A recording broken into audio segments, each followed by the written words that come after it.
সাহায্য করেছিলেন সে কথা আলোচনা করা যাবে। সমাজ উপস্থিতি, বদরুন শব্দটা যদি আরবিতে অর্থ না হয়, এর অর্থ আসে পূর্ণিমার চাঁদ। পুরোপুরি চাঁদটা কি হয়, পরিপূর্ণ হয়ে যায়, এটা বাধ্যম আসে। কিন্তু আসলে মক্কাতে মদিনা থেকে 150 কিলোমিটার দূর এবং মক্কা থেকে 350 কিলোমিটার দূরে যে একটা ময়দান রয়েছে, চতুর্দিকে পাহাড়, মধ্যবর্তী জনপদ, ঢালু রয়েছে। এখন অনেক কয়েকটা কূপ রয়েছে, কি রয়েছে, কূপ রয়েছে। এই জন্য কূপের নাম কি বলা হয়, বদর, বদরের কূপ হিসেবে নামকরণ করা হয়। বদরের যুদ্ধে নবী করিম সাল্লাল্লাহু আলাইহি ওয়াসাল্লাম ইচ্ছে করে কখনো বদরের যুদ্ধে অংশগ্রহণ করতে চাননি। মক্কার কাফির মুশরিকরা চিন্তা করলো যে আমরা তো বছরে 2 বার সিরিয়া এবং ইয়েমেনে ব্যবসার জন্য চলে যাই, কিন্তু সিরিয়ায় ব্যবসা করতে গেলে বদরের ওপর দিয়ে যেতে হবে। কোন দিকে যেতে হবে, বদরের ওপর দিয়ে যেতে হবে। যদি বদরের ওপর দিয়ে না যায়, বিকল্প আরেকটা রাস্তা রয়েছে, তাহলে 200 কিলোমিটার রাস্তা বেশি দূরত্ব রয়েছে। বদর থেকে রাস্তাটা আছে 40 দিনের রাস্তা। কাফের মুশরিকেরা চিন্তা করলো বদর যদি আমরা দখল করতে পারি, তাহলে আমরা কিন্তু ব্যবসার জন্য আমাদের জন্য সুবিধা হবে। সিরিয়ায় আমরা যদি ব্যবসা করি তাহলে কি করা যায়? মক্কার বড় বড় লিডার ছিল, প্রায় 100 জন লিডার।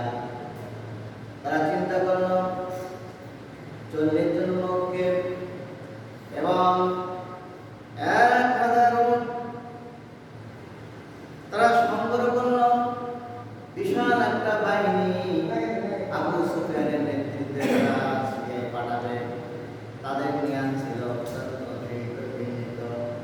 তারা মনে করেছিল 1000 ফুটের উপর যে সমস্ত সামগ্রী রয়েছে সেগুলো আমরা বিক্রি করবো সেখানে।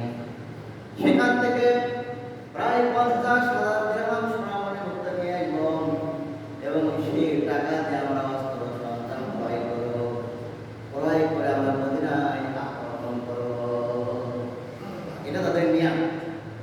কত বড় খারাপ নিয়ম দেখেন। নবী করিম সাল্লাল্লাহু আলাইহি ওয়াসাল্লামকে মাতৃভূমিতে প্রায় কান্ত আনলাই। এই খবরটা নবী করিম সাল্লাল্লাহু আলাইহি ওয়াসাল্লামের দরবারে যখন পৌঁছে গেল, তার কারণটা কি?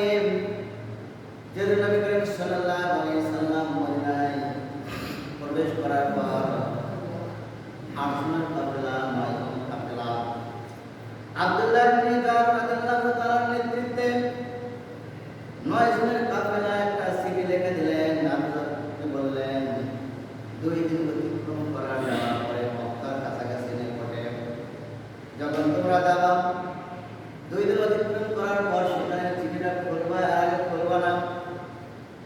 আব্দুল্লাহ ইবনে জার রাদিয়াল্লাহু তাআলা সহ আবার সাহাবায়ে অতিক্রম করলেন। মক্কা থেকে প্রায় 16 কিলোমিটার দূরে সেখানে যা তিনি অবস্থান করে সেটা খুললেন। খুলে দেখলেন চিঠির মধ্যে লেখা রয়েছে যে নবী করিম সাল্লাল্লাহু আলাইহি ওয়াসাল্লাম বলেছেন মক্কার মধ্যে যে সমস্ত আলোচনা হয় আমার বিরুদ্ধে, এইগুলোর তথ্যগুলো আমাকে মদিনায় পৌঁছে দিতে হবে।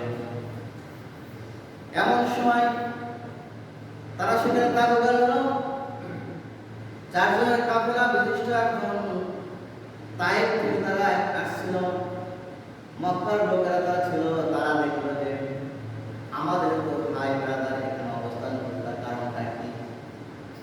চিন্তার মধ্যে পড়ে গেল, অবশ্যই মক্কা আক্রমণ করবে।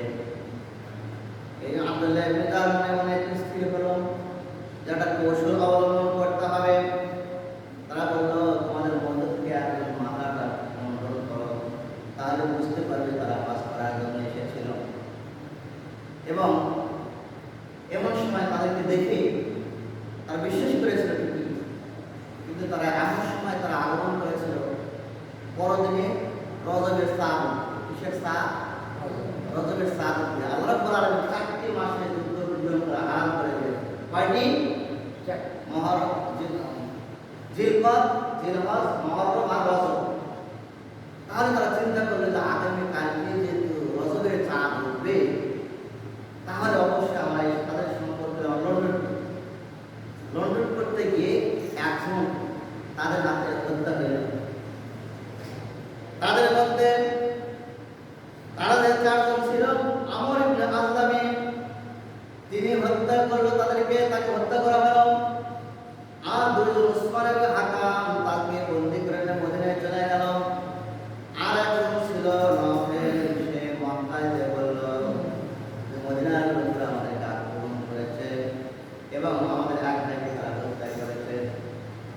এই সংবাদ যখন মক্কা নগরে পৌঁছে গেল, সঙ্গে সঙ্গে মক্কার মধ্যে উত্তর ঢেউ উঠে গেল মদিনায় আক্রমণ করার জন্য। জানুয়ারি স্পর্ধা আমাদের বাড়ির পাশে এসে তারা একান্ত হন নাই, তারা আমাদের উপর আক্রমণ করেছেন, আমরা তো কখনো বসে থাকবো না। এমন সময় নবী করিম সাল্লাল্লাহু আলাইহি সাল্লাম এর নিকট যখন দুজনকে নিয়ে চলে গেল এবং তাকে হত্যা করা হয়েছিল, তার জন্য কিছু উপঢৌকন রক্তের বিনিময়ে সম্পদ সোনা মুদ্রা কাটিয়ে দেওয়া হলো। কিন্তু মক্কার লোকেরা তারা কখনো এই বিষয় নিয়ে এই টাকা পয়সা নিয়ে কখনো তারা কেউ রাখতে পায় না। সমাজে উপস্থিতি এটা একটা কারণ। এরপরেও আরেকটা কারণ বলা হয়েছে ইতিহাসে। আতিকা নামে নবী করিম সাল্লাল্লাহু আলাইহি ওয়াসাল্লামের ফুফু ছিল আব্দুল্লাহ ইবনে আব্বাস রাদিয়াল্লাহু তাআলা বোন। তিনি স্বপ্নে দেখলেন যে একজন বিরাট ব্যক্তি মক্কা ঘরের উপরে, কাবা ঘরের উপরে উঠে পড়তেছিল। তিনি বলতেছিল, হে বিশ্বাসঘাতকেরা, তোমরা 3 দিনের মধ্যে তোমরা তোমাদের বদ্ধভূমি একত্রিত হও। অর্থাৎ তোমরা যেখানে একত্রিত হবে এটা তোমাদের মরণের স্থান। কিসের স্থান? মরণের জায়গা। আতিকা এই স্বপ্ন দেখার পরে আব্বাসকে বলল, ভাইলান, আমি তো মনে করতেছি আপনাদের উপরে বিপদ আসছে, এই কথা আপনি কাউকে বলবেন না। হযরত আব্দুল্লাহ ইবনে আব্বাস রাদিয়াল্লাহু তাআলা ফজরের নামাজ পড়ে যখন তারা তাওয়াফ করতে গেলেন, মক্কার নগরের একটা বিধান ছিল, তারা সবাই যে ধর্মে অংশগ্রহণ করত না কেন, তারা ফজরের পর কাবা ঘরে তাওয়াফ করত। কি করত? কাবা ঘরে তাওয়াফ করত। আব্দুল্লাহ ইবনে আব্বাস উত্তরকে বলল, এমনি ভাবে এখন হয়তো আবু জেহেল পর্যন্ত পৌঁছে গেলাম এবং আবু জেহেল পর্যন্ত পৌঁছার পরে তারা টেনশনের মধ্যে পড়ে গেল। অবশ্যই আমাদের উপর একটা বিপদ আছে 3 দিনের মধ্যে। এদিকে আবু সুফিয়ান যখন সিরিয়ায় চলে গেল, সিরিয়ায় চলে যাওয়ার পর নবী করিম সাল্লাল্লাহু আলাইহি ওয়াসাল্লাম তিনি জানতে পারলেন, ইসলামের বিরুদ্ধে পাঠিয়ে দিলেন, কোন কথা চলে আসে। দেখলেন তারা বদরের রাস্তা দিয়ে তারা চলে গেছে। সেখানে 2টা পথ ছিল, একটা পথ মদিনার দিকে আর একটা সিরিয়ার দিকে। যাওয়ার পর সেখানে তারা অবস্থান করতে গিয়ে দেখেন সেখানে তাদের উট পায়খানা করছে মদিনার খেজুর খেয়েছে। আবু সুফিয়ান ফেরার পথে কত বড় বুদ্ধিমান লোক ছিল তিনি, বদরের প্রান্ত থেকে কিছু সরে তাদের কাফেলাকে রেখে স্বয়ং একাই বদরের প্রান্তে চলে আসলেন। দেখি কি অবস্থা, আমরা যাবো, কি অবস্থা। দেখলে যে ধুলার মধ্যে, বাড়ির মধ্যে এখানে উটের পায়খানা এবং সেখানে পায়খানার মধ্যে তিনি দেখলেন যে মদিনার খেজুরে আটক করে আছে। তার নির্ঘাত বিশ্বাস হয়েছে এই পাহাড়ের আশেপাশে মুহাম্মদ সাল্লাল্লাহু আলাইহি ওয়াসাল্লামের সাহাবায়ে কেরাম অবশ্যই কোথায় রয়েছে। বদরের রাস্তা দিয়ে যাওয়া যাবে না, তাহলে বিকল্প একটা রাস্তা আছে, লোহিত সাগরের রাস্তা 200 কিলোমিটার থেকে বেশি হয়ে যায়, সেই রাস্তাতে যেতে হবে। কাফেলার নিকটে বন্ধুরা, বদরের নিকটে যাওয়া যাবে না। টাকার বিনিময়ে বলল তুমি তাড়াতাড়ি কোরআনের মক্কায় চলে যাও, যাওয়ার আগে তোমার কোরআন নাক কাটবা, কোরআন কান কাটবা, তুমি নাক কাটবা, কান কাটবা, যেন রক্ত বের হয়ে যায় এবং পোশাকটা উল্টা করে পরবা। মক্কার প্রবেশ করার সঙ্গে সঙ্গে জানিয়ে দেওয়া যে আবু সুফিয়ানের কাফেলা আক্রমণ হয়েছে। না মিথ্যা রচনা করল আবু সুফিয়ান। জমজম গাফফারে সে ঠিক তাই করলো। তিনি ঘরের মসবত করতে চলে গেলেন, যা দেখলেন যে না, তার কান দিয়ে রক্ত পড়তেছে, নাক দিয়ে রক্ত পড়তেছে, কাপড়টা উল্টা দিকে পরা, বিমর্ষ অবস্থায়। সঙ্গে সঙ্গে আবু জাহেল সমস্ত লোকদেরকে একত্রিত করল। 1000 সেনাবাহিনী, কম বেশি হইতে পারে, বিভিন্ন অস্ত্র নিয়ে হঠাৎ কিভাবে চলে যাবে। এই যে সুসংবাদ দুঃসংবাদ পাইল, এই যে আতিকের যে স্বপ্নটা দেখেছে, এই স্বপ্নটা বাস্তব হয়ে গেল। বলে সুবহানাল্লাহ। তারা তখন বুঝতে পারবে যে এই স্বপ্নটা, এই যে জমজম গাফফার যে সংবাদটা নিয়ে এসেছে, এটাই আমাদের জন্য একটা দুঃসংবাদ। সময় দেওয়া হয়েছে যে এবার 10 জন বড় বড় লিডারকে বলল, এই মুহূর্তে তো আমাদের নিকট বেশি সবার নিকট সম্পদ নাই, তাহলে তোমরা 10 দিন তোমরা বদরের প্রান্তরে গেলে আমাদেরকে খাওয়াবে। বড় লিডারকে বলে দেওয়া হলো। তারা সবাই একত্রিত হয়ে সামনে অগ্রসর হতে লাগলো। কিছু দূর যাওয়ার পর জহুফা নামে একটা জায়গা রয়েছে, সেখানে একত্রিত হওয়ার পর সেখানে যখন আবু জেহেল একত্রিত হলো, এ দেখেন আবু সুফিয়ান রহিত সাগর দিয়ে এসে ওই জায়গায় গেল।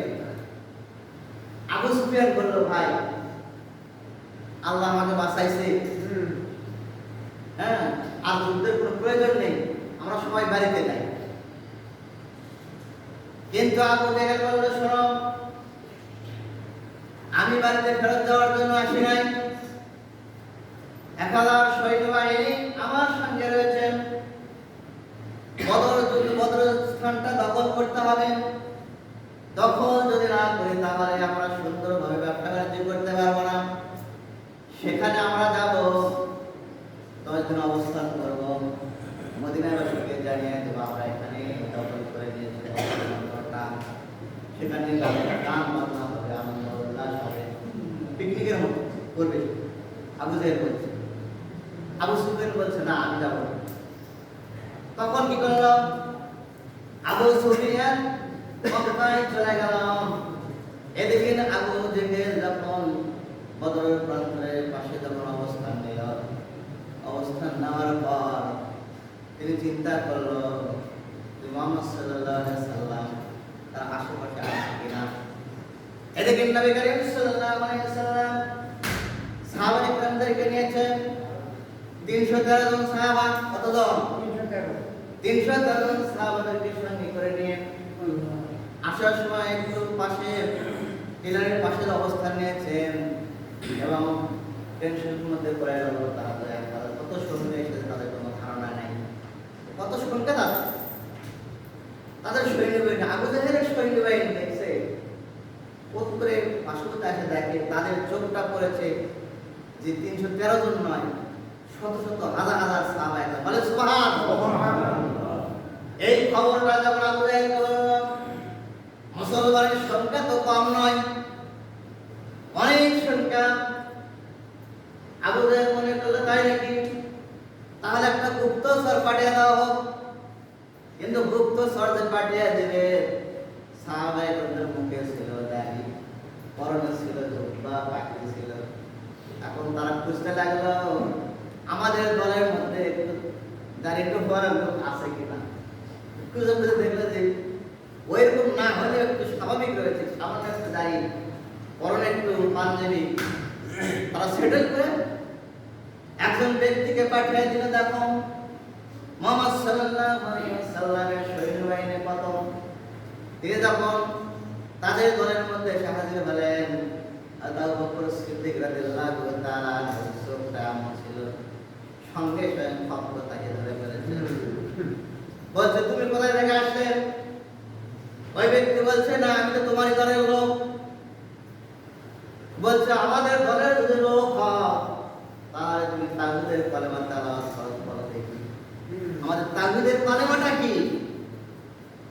তখন ওই মুনাফিক মুশরিক বলছে ইন্না লিল্লাহি ওয়া ইন্না ইলাইহি রাজিউন। তাহলে সঙ্গে সঙ্গে আবু বকর সিদ্দিক রাদিয়াল্লাহু তাআলা বুঝতে আর বাকি রইল না যে আবু জাহেলের গুপ্তচর। আমার বন্ধুগণ, আমার রাদিয়াল্লাহু তাআলা এসে বললেন সঙ্গে সঙ্গে কল্লা কাটবো। আবু বকর সিদ্দিক রাদিয়াল্লাহু তাআলা বললেন না, যে নবী করিম সাল্লাল্লাহু আলাইহি সাল্লাম এখানে আসছে তার নিকট আমরা নিয়ে যাব, তিনি কি জন্য এসেছেন তাও জানতে পারবো। তিনি বললেন আমি জানতে পেরেছি আপনাদের সংখ্যা অনেক, এই সংবাদটা আপনাদের নিকট পৌঁছে দেওয়ার জন্য নবী করিম সাল্লাল্লাহু আলাইহি সাল্লামের নিকট যখন নিয়ে যাওয়া হলো তাকে খাবার দেওয়া হলো, কিন্তু তিনি খাবার খেলেন না। বললেন যে এই মুহূর্তে আমি উটের গোশত খেয়ে আমি এসেছি। বললেন যে উটের গোশত খেয়ে তুমি এসেছো, তাহলে তোমাদের ওখানে কয়টা উট জবাই হয়েছে? সে বলছে 3টে উট জবাই হয়েছে। নবী করিম সাল্লাল্লাহু আলাইহি সাল্লাম আর গোশত বাকি রইল না। একটা উটের গোশত 3 থেকে 350 লোক খাইতে পারে। কতজন? 3 থেকে। তাহলে বোঝা গেল 3টে উট জবাই হয়েছে, অবশ্যই হাজারের বেশি তাদের সেনা হয়ে গেছে। বলে সুবহানাল্লাহ। সমাজে উপস্থিত এমনই ভাবে দেখবেন সাল্লাল্লাহু আলাইহি সাল্লাম সাহাবায়ে কেরামদেরকে নিয়ে বৈঠক করলেন। তাদের সংখ্যা তো 3000-এর বেশি রয়েছে, আমাদের মাত্র 70টি উট রয়েছে, 8টি তলোয়ার রয়েছে, মাত্র 8টি তলোয়ার, ঢাল রয়েছে, তাদের অনেক অস্ত্র। তাদের সঙ্গে আমরা কিভাবে যুদ্ধ করব?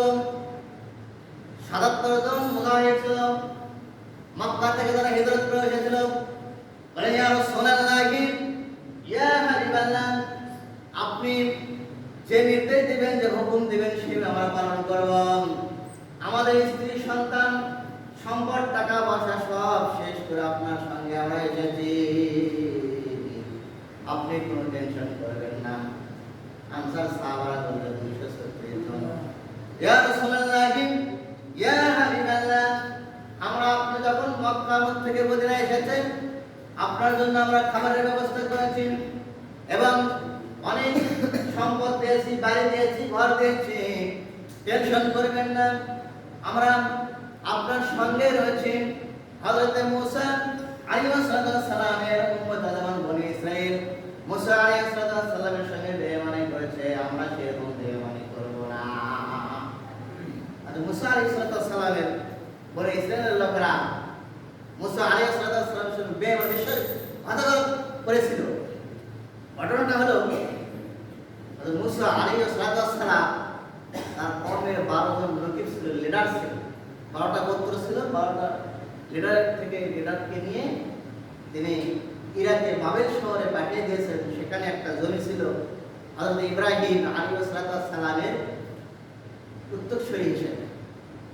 তো 12 জন লোক যা দেখলেন, তখনকার রাষ্ট্রপতি যিনি যে জমিটা দখল করে নিয়েছে তার দেহটা যে এত বড়, তাদেরকে 12 জনকে দেখি বলছে তোমরা কি জন্য এসেছো? বলছে যে আমরা মুসা আলাইহিস সালাম পাঠিয়ে দিয়েছে, আমাদের বাপদাদার সম্পদ ইব্রাহিম আলাইহিস সালামের সূত্রে এই সম্পদটা আমরা নিতে এসেছি। সে লোকটা বলছে এত বড় স্পর্ধা, তোমরা বনি ইসরাইল থেকে এসেছো, এই জমি তোমরা পাইবা না। তাদের এত বড় পকেট ছিল যে 6 জনকে এক পকেটে রাখছে আর 6 জনকে আর এক পকেটে রেখেছে। তাহলে এত বড় লম্বা এবং দেহ বড় ছিল। এবং বাড়িতে যাওয়ার পর পকেট থেকে 12 জনকে ফেলে দেওয়ার পর বলছে যে এই 12 জনকে মারতে হবে। তার স্ত্রী বলছে দেখো, এরা তো তুমি তো পকেটে রাখার কারণে যে ভয় পাইছে, এবারে বলে তোমরা মাফ করে দাও, আশা রাখবে না। তাকে যখন মাফ করে দেওয়া হলো, তখন 12 জন যাওয়ার পরে মুসা আলাইহিস সালাম বললেন হুজুর আপনি পাঠালেন, তার দেহ দেখে আমরা ভয় পেয়েছি। হযরত মুসা আলাইহিস সালাম বললেন, দেখো এই ঘটনা তোমাদের স্ত্রীর সামনে বলিও না। কিন্তু ঘটনাক্রমে 10 জনে বলে বেড়াচ্ছে, আর 2 জন বলে নাই। পরবর্তীতে যখন মুসা আলাইহিস সালাম বললেন, চলো আমরা ওই জমিটা আবার দখল করতে যাব, তখন বলে ইসরায়েল লিডাররা বলল, না, তুমি আল্লাহ যা ওখানে যা জিহাদ করো, আমরা যাব না। এই জন্য মদিনাবাসী বলল, হতো বলে ইসরায়েলদের লোকেরা যেমন মুসা আলাইহিস সালামকে যেমন বিশ্বাসঘাতকতা করেছিল, তার সঙ্গে তারা যায়নি যুদ্ধ করার জন্য, এমনটা আমাদের হবে না। আমরা যেহেতু 3000 জন সাহাবায়ে কেরাম রয়েছে, আপনাদের সেনাপতি লিডার, আপনাকে আপনার হুকুম ছাড়া এক পা নড়ব না, আপনার সঙ্গে রয়েছে। এমন ভাবে কমেন্ট করলো সাহাবায়ে কেরাম, বলেন সুবহানাল্লাহ। সাহাবায়ে কেরাম আত্মবিশ্বাস ছিল যে আমরা এখানে 313 জন নই, আমাদের সাথে স্বয়ং আল্লাহ রয়েছে, বলেন সুবহানাল্লাহ। স্বয়ং রাসূল রয়েছে, আমাদের সাহায্য অবশ্যই আল্লাহর পক্ষ থেকে আসবে, বলেন সুবহানাল্লাহ। সম্মানিত উপস্থিতি, নবী করিম সাল্লাল্লাহু আলাইহি সাল্লাম সাহাবায়ে কেরামদেরকে নিয়ে ওয়াজ করতেছিলেন, খুতবা দিচ্ছিলেন, যুদ্ধের সম্পর্কে যুদ্ধের ট্রেনিং দিচ্ছিলেন, যে আল্লাহর রাস্তায় যে জিহাদ করবেন এবং শহীদ হবেন, আল্লাহ রাব্বুল আলামিন তাকে বিনা হিসেবে জান্নাত দিয়ে দেন, বলেন সুবহানাল্লাহ। এমনই ভাবে ছোট্ট বাচ্চা ছিল মুআয বিন মুআব্বিস, ছোট বাচ্চা 2 জন আসলে, ইয়া রাসূলুল্লাহ, ইয়া হাবিবাল্লাহ, আমরা একটা যুদ্ধ যাইতে চাই। নবী করিম সাল্লাল্লাহু আলাইহি সাল্লাম বললেন, তোমরা ছোট বাচ্চা যুদ্ধ করতে পারবে না, তরবারির সমান তোমরা হওয়া নাই। মুআয বলল, হুজুর আমি একটু বড় হয়েছি, আমি শক্তিশালী। মুআব্বিস বলল, হুজুর উনি বড় হলে কি হবে, আমার শক্তি বেশি। এবার নবী করিম সাল্লাল্লাহু আলাইহি সাল্লাম 2 জনকে কুস্তি বাঁধিয়ে দিলেন, দেখে যে শক্তিশালী হবে সে যুদ্ধের ময়দানে যাবেন। 2 ভাই যখন কুস্তি করতে যখন ছোট ভাই নিচে পড়ে গেল, ছোট ভাই বলল, ভাই যান, আমি তো একসঙ্গে আপনার সঙ্গে খাই, একসঙ্গে উঠি, একসঙ্গে বসি, আপনি একটু শক্তি কমিয়ে দিন। তানিক বলেছে, আমার খুব ইচ্ছা নবী করিম সাল্লাল্লাহু আলাইহি সাল্লামের সঙ্গে যুদ্ধের ময়দানে যাব, একটু শরীরটা নরম করুন।